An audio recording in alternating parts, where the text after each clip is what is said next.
Hi good morning. അപ്പോൾ നമ്മുടെ ഇന്നത്തെ റെസിപ്പി എന്താണെന്ന് കണ്ടപ്പോൾ തന്നെ മനസ്സിലായല്ലോ, മുറുക്കാണ്.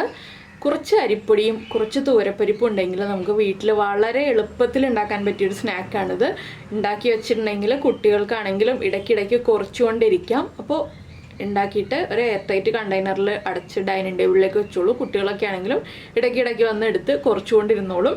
വീട്ടിലെല്ലാവർക്കും കഴിക്കാൻ പറ്റിയ റെസിപ്പിയാണ്. അപ്പോൾ തൂവരപ്പരിപ്പ് അരിപ്പൊടിയും ചേർത്ത് ഉണ്ടാക്കുമ്പോൾ അതിൻ്റെ പ്രത്യേകത എന്താണെന്നുള്ളത് അറിയണ്ടേ. അപ്പോൾ അങ്ങനെയാണ് നമ്മുടെ മുറുക്ക് റെഡിയാക്കുന്നതെന്ന് നോക്കാം.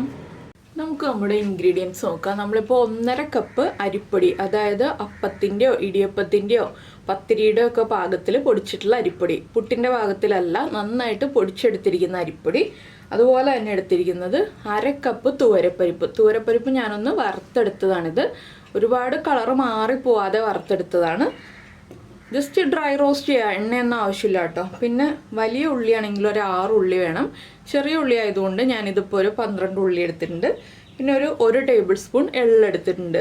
അപ്പോൾ ആദ്യം നമുക്ക് ഈ തൂവരപ്പരിപ്പ് ഒന്ന് വറുത്തത് പൊടിച്ചെടുത്തിട്ട് അരിച്ചെടുക്കണം. ഒട്ടും തന്നെ തരി പാടില്ല നമ്മൾ മുറുക്കുണ്ടാക്കുമ്പോൾ. അതുകൊണ്ട് നന്നായിട്ട് അരിച്ചെടുത്തിട്ട് നമുക്ക് ബാക്കിയുള്ള കാര്യങ്ങൾ ചെയ്യാം. അതുപോലെ ഉള്ളി ഒന്ന് അരച്ചു കൊടുക്കണം. അപ്പോൾ നമ്മൾ നമ്മുടെ തൂവരപ്പരിപ്പ് പൊടിച്ചിട്ട് അരിച്ചെടുത്തിട്ടുണ്ട്. തൂവരപ്പരിപ്പിൻ്റെ ചൂട് കംപ്ലീറ്റ് മാറിയിട്ട് മാത്രം പൊടിച്ചെടുക്കുക കേട്ടോ.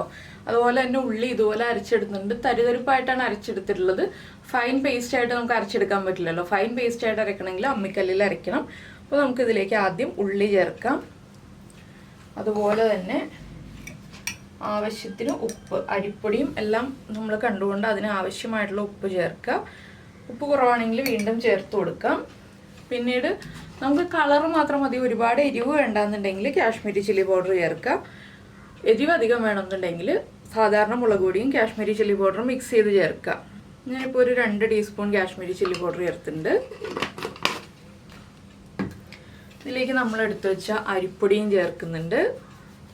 ഇനി നമുക്കിതൊന്ന് കുഴച്ചെടുക്കണം. കുറച്ച് വെള്ളം ചേർത്ത് ആദ്യം ഒന്ന് മിക്സ് ചെയ്തിട്ട് ഒരു സ്പൂൺ ഉപയോഗിച്ച് കുഴച്ചെടുക്കാം. ഇത് ഇളം ചൂടുവെള്ളത്തിലും കുഴയ്ക്കാം, നോർമൽ റൂം ടെമ്പറേച്ചറിലുള്ള വാട്ടറിലും കുഴയ്ക്കാം. ഞാനിപ്പോൾ നോർമൽ നമ്മുടെ സാധാരണ പൈപ്പ് വെള്ളത്തിലാണ് കുഴയ്ക്കുന്നത്. ഇളം ചൂടുവെള്ളത്തിൽ കുഴയ്ക്കണമെന്ന് നിർബന്ധമൊന്നുമില്ല. വേണമെന്നുണ്ടെങ്കിൽ നമുക്ക് ഇളം ചൂടുവെള്ളത്തിൽ കുഴച്ചെടുക്കാം എന്ന് മാത്രം. ഇതൊന്ന് മിക്സായി വരുന്നതനുസരിച്ച് നമ്മൾ വീണ്ടും വെള്ളം ചേർത്ത് കൊടുക്കുക. ഒന്ന് മിക്സായി കഴിയുമ്പോൾ നമുക്ക് കൈ ഉപയോഗിച്ച് കുഴച്ചെടുക്കാം. നല്ല സോഫ്റ്റായിട്ട് കുഴച്ചെടുക്കണം. ഞാനിപ്പോൾ കുറച്ചുകൂടി വെള്ളം ചേർക്കുന്നുണ്ട്.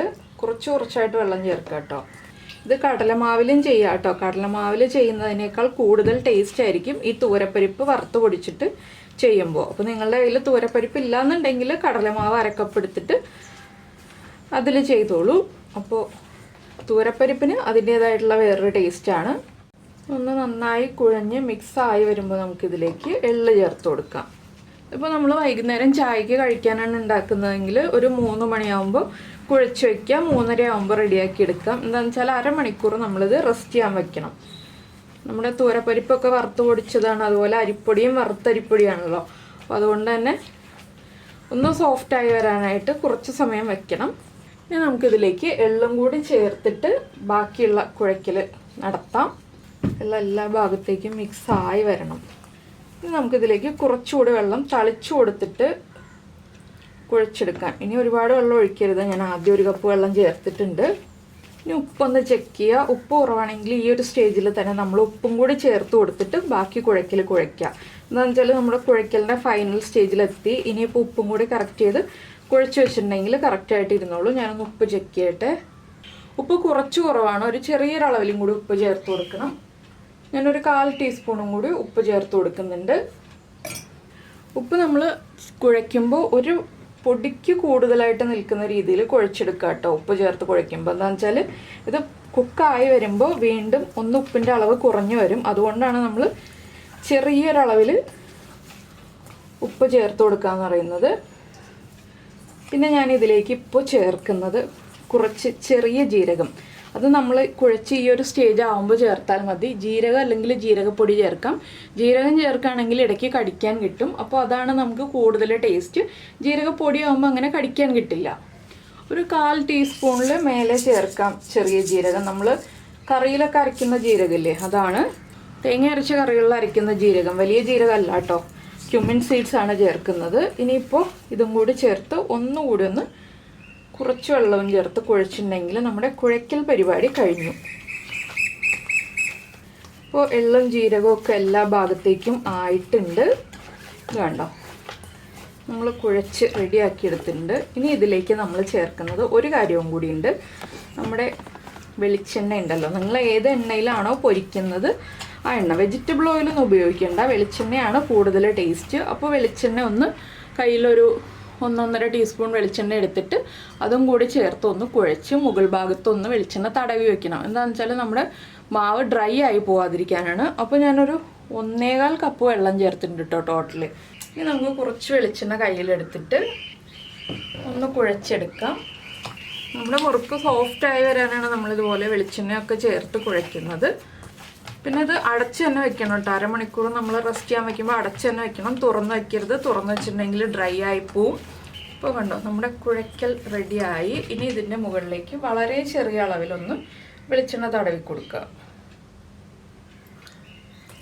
ഒന്ന് ഇതുപോലെ ഒന്ന് തടവി കൊടുക്കുക, ഒന്ന് ഡ്രൈ ആയി പോവാതിരിക്കാൻ വേണ്ടി മാത്രമുള്ള വെളിച്ചെണ്ണ. അത് നിങ്ങൾക്ക് വെജിറ്റബിൾ ഓയിലും ചെയ്യാം, വെളിച്ചെണ്ണയാണ് കൂടുതൽ നല്ലത്. ഇനി ഇതൊരു അരമണിക്കൂർ റെസ്റ്റ് ചെയ്യാൻ വയ്ക്കുക. അതിന് ശേഷം നമുക്ക് മുറുക്കുണ്ടാക്കാം. അപ്പോൾ നമ്മൾ എണ്ണ ചൂടാക്കാൻ വെച്ചിട്ടുണ്ട്. അപ്പോൾ ഞാൻ പൊടി കുഴച്ച് വെച്ചിട്ട് 1 മണിക്കൂറായിട്ട്, അരമണിക്കൂർ സമയം വെച്ചാൽ മതി, പക്ഷെ 1 മണിക്കൂറായി. അതിന് ശേഷം ഞാനിപ്പോൾ ഇതുപോലൊരു നമ്മുടെ ഇടിയപ്പത്തിൻ്റെ അച്ചുണ്ടല്ലോ, അതിൽ സ്റ്റാർ ചില്ലിട്ടിട്ട് അതിലേക്കൊന്ന് നമ്മുടെ മാവ് ഫില്ല് ചെയ്ത് കൊടുക്കുക. ചെറിയൊരു ക്വാണ്ടിറ്റി മാവ് എടുത്തിട്ട്, ചെറിയൊരു പീസ് മാവ് എടുത്തിട്ട് എണ്ണയിലേക്ക് ഇട്ട് നോക്കുക ചൂട് കറക്റ്റാണോ എന്നുള്ളത്. ഇപ്പോൾ ചൂട് കറക്റ്റ് ആയിട്ടുണ്ട്. നമുക്കിനി ഇതിലേക്ക് പിഴിഞ്ഞൊഴിക്കാം.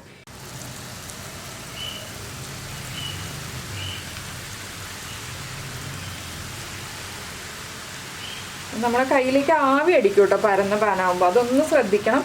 കയ്യിലേക്ക് നന്നായിട്ട് ആവി അടിക്കും, അതൊന്നും ശ്രദ്ധിച്ചില്ല എന്നുണ്ടെങ്കിൽ കൈകൊള്ളും.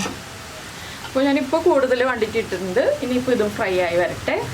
അപ്പോൾ നിങ്ങൾ എന്തായാലും ഇതുപോലെ നുറുക്കുണ്ടാക്കി നോക്കിയിട്ടില്ലെങ്കിൽ ഉറപ്പായിട്ടൊന്ന് ട്രൈ ചെയ്ത് നോക്കിക്കോളൂ. വളരെ എളുപ്പത്തിൽ വൈകുന്നേരം ചായയുടെ കൂടെ ഉണ്ടാക്കി കഴിക്കാൻ പറ്റിയ ഒരു 4 മണി പലഹാരമാണ്. അതുപോലെ തന്നെ സൂക്ഷിച്ച് വെക്കാനും പറ്റും. നമുക്ക് എയർ ടൈറ്റ് ആയിട്ടുള്ള കണ്ടെയ്നറിൽ സൂക്ഷിച്ച് വയ്ക്കുക.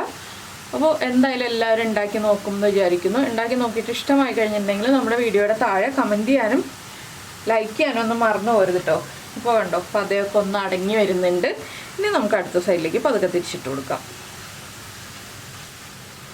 ആ തൂവരപ്പരിപ്പിൻ്റെ ഉള്ളിയുടെയും ഒക്കെ ഒരു മണം വരുന്നുണ്ട്. ഇത് തിരിച്ചിട്ട് കൊടുക്കാൻ കുറച്ചുകൂടി നല്ലത് നമ്മുടെ പപ്പടം കുത്തുന്ന കമ്പി ഉണ്ടല്ലോ, അതായിരിക്കും കേട്ടോ.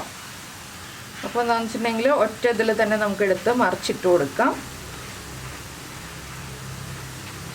ഈ സൈഡും കൂടി ഒന്ന് ആയി വരട്ടെ. ഈ പതയൊന്ന് അടങ്ങി വരുമ്പോൾ തന്നെ നമുക്ക് എണ്ണയിൽ നിന്ന് മാറ്റിയെടുക്കണം. അത് പ്രത്യേകം ശ്രദ്ധിക്കണം, ഇല്ലെങ്കിൽ മുറുക്കിൻ്റെ കളർ മാറിപ്പോവും, 2 കളറായിപ്പോവും. നമ്മൾ ആദ്യം ഫ്രൈ ചെയ്യുന്നത് ചിലപ്പോൾ ഡാർക്ക് കളറായിരിക്കും, പിന്നീട് ഫ്രൈ ചെയ്യുന്നത് ലൈറ്റ് കളറായിരിക്കും. അതൊക്കെ ഒന്ന് ശ്രദ്ധിച്ചിട്ട് ഒരേ സമയത്ത് തന്നെ നമ്മളിത് ഫ്രൈ ചെയ്തെടുക്കാൻ ശ്രദ്ധിക്കുക. അപ്പോൾ എല്ലാവരുടെയും ഇന്ന് വൈകുന്നേരത്തെ ചായയുടെ പലഹാരം ഇത് തന്നെയാണല്ലോ. ആ ഉള്ളിയുടെ ടേസ്റ്റും ജീരകത്തിൻ്റെ ടേസ്റ്റും അതുപോലെ തന്നെ നമ്മുടെ തൂവരപ്പരിപ്പിൻ്റെ ഒരു ചെറിയ ടേസ്റ്റും എല്ലാം കൂടി വരുമ്പോൾ നല്ല അടിപൊളി മുറുക്കാണ്. പിന്നെ നമ്മൾ അരിപ്പൊടിയും തൂവരപ്പരിപ്പും ചേർത്ത് ചെയ്തതുകൊണ്ട് നല്ല ക്രിസ്പി ആയിരിക്കും കേട്ടോ. ഞാനിതും എണ്ണയിൽ നിന്ന് മാറ്റട്ടെ. ഫ്ലെയിം അഡ്ജസ്റ്റ് ചെയ്യാൻ ശ്രദ്ധിക്കുക കേട്ടോ. ഫ്ലെയിം കൂട്ടിയും കുറച്ചും വെച്ചിട്ട് വേണം നമ്മൾ നുറുക്ക് റെഡിയാക്കി എടുക്കാൻ.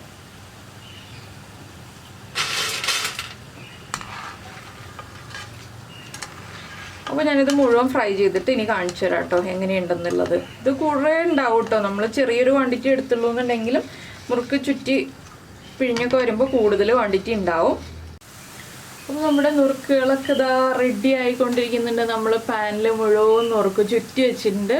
അപ്പോൾ എന്തായാലും എല്ലാവരും ഈ ഒരു നുറുക്ക് ഇതുപോലെ ചുറ്റി എടുത്ത് നോക്കും കേട്ടോ. പിന്നെ നമ്മൾ റൗണ്ടിൽ നുറുക്ക് ചുറ്റി എടുത്ത് സാധാരണ റൗണ്ട് മുറുക്കുണ്ടല്ലോ, റൗണ്ട് മുറുക്കിൻ്റെ വീഡിയോ ഇട്ടിട്ടുണ്ട്. ഇതിപ്പോൾ ഈ രീതിയിൽ ഉണ്ടാക്കുന്ന മുറുക്കാണ്. അപ്പോൾ എന്തായാലും എല്ലാവരും ഒന്ന് ട്രൈ ചെയ്യണേ. അപ്പോൾ നമ്മുടെ മുറുക്കെല്ലാം ഫ്രൈ ചെയ്തെടുത്തു കഴിഞ്ഞു. അപ്പോൾ എന്തായാലും എല്ലാവരും ഉണ്ടാക്കി കഴിച്ചിട്ട് അഭിപ്രായം പറയണം കേട്ടോ. അപ്പോൾ നമ്മുടെ ചാനൽ ആദ്യമായിട്ട് കാണുകയാണെങ്കിൽ നമ്മുടെ വീഡിയോ പ്രസൻറ്റ് ചെയ്യുന്ന രീതിയൊക്കെ ഇഷ്ടമായി എന്നുണ്ടെങ്കിൽ നമ്മുടെ ചാനൽ ഒന്ന് സബ്സ്ക്രൈബ് ചെയ്ത് സപ്പോർട്ട് ചെയ്യണേ.